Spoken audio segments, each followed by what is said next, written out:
Welcome back to another issue of Kaspersky Labs Lab Matters. I'm your host, Paul Roberts. I'm an editor at threatpost.com and a security evangelist at Kaspersky Lab. I'm here today with Kurt Baumgartner, who's a senior security researcher here at Kaspersky. Kurt's going to be talking with us about some of the threat trends that we saw in 2010 and also what's coming up for us in 2011. Kurt, welcome. Thank you, Paul. So we're just past the new year, it's February, and probably a good opportunity to look back at the last 12 months and say what were some of the big trends that we saw emerge in the security space and the security threat landscape last year. Well, 2010 was definitely a busy year for software security and InfoSec in general. Some of the biggest trends we saw, which were rather interesting, were the major increase in web attacks and web-related issues. Mm-hmm. Whether that's receiving a targeted email, someone trying to phish your Facebook account, that sort of thing. There was a major increase in web-based attacks. Some of the other trends we saw had to do with sort of where the malware is coming from and where it's being hosted. It was interesting that the shift happened where the US is hosting the most malware in the world, followed by Russia and then finally China. And it's interesting to know that China made some very strict and rigid regulations in creating domains in China, which we haven't seen in the US. And that's important. Why? Well, when some of the technologies are being implemented, some of it is focused on sort of identifying software coming from a certain region. Right. So if you receive an email and it's a .com address, you're still at risk. It's not just .cn or something hosted in China anymore. Right. And more threats coming over the web because that's really where computing is going. That's where people are doing their business, right? Right. More and more malware and more, legitimate activity is moving into the cloud, and right. A lot more work is being done online. And in turn, a lot of the techniques for attacking and stealing data that is being generated online are being refined. Mm-hmm.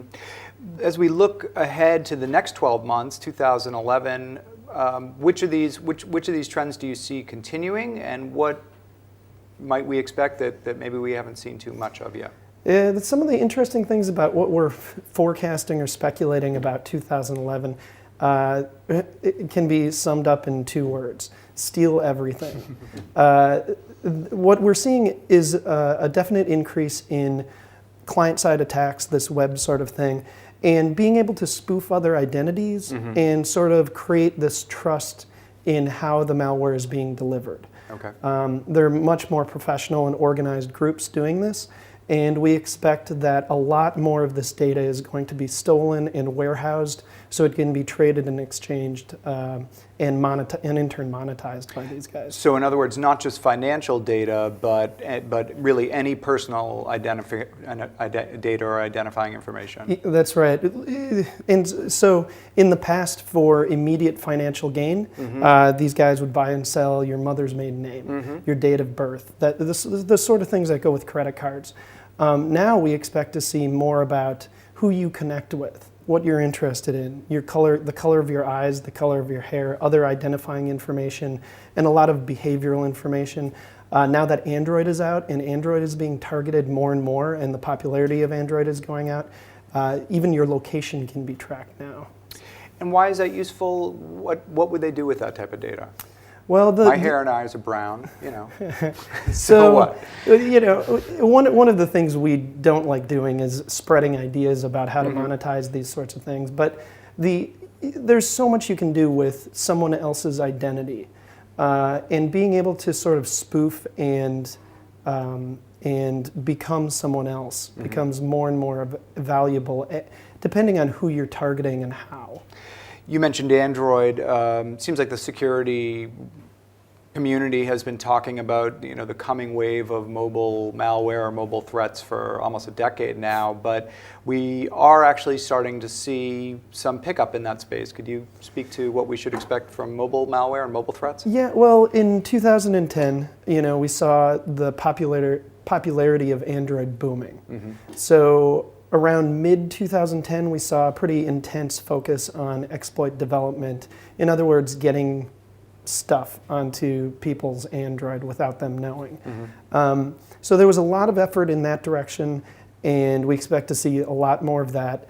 Towards the end of the year, in China especially, we saw that users were side-loading applications or going to other places than the market.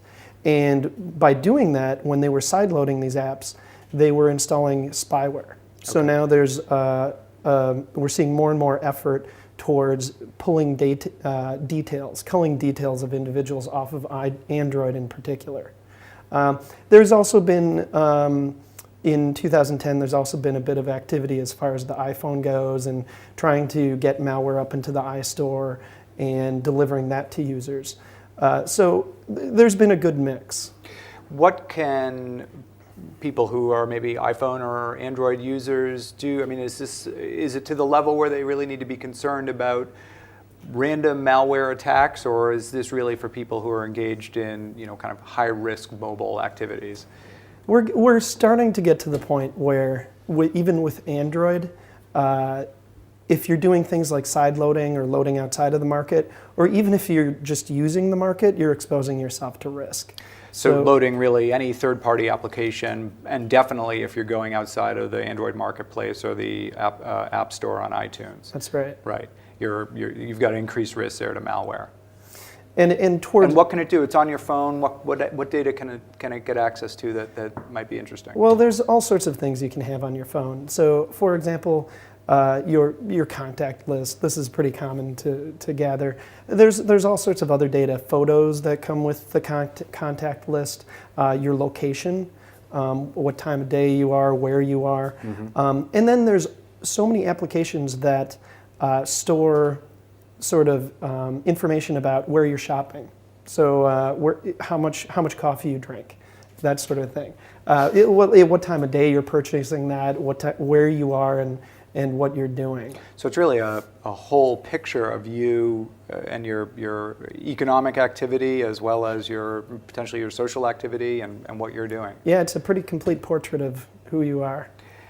Anything else that folks should be watching out for in 2011? We talked about web threats, we talked about mobile, we talked about social networking.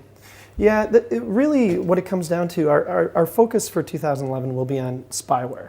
A whole new generation of spyware and a whole new generation of malware writers that are writing things we've never seen before. They're getting more and more sophisticated, more and more professional, and the organizers and exchanges behind those guys that are monetizing the data. The sort of criminal networks that support all this. Yep. Right. Hey, Kurt, thanks so much for coming by and talking to Lab Matters, and we're looking forward to talking to you again soon. Great. All right. Thanks, Paul. Thanks very much for joining us here on Lab Matters. If you are interested in seeing any of the episodes that we've recorded, you can do so online. Go to www.youtube.com/securelist, and you can download and view the Lab Matters episodes there. Thanks very much. I'm your host, Paul, and look forward to seeing you again soon.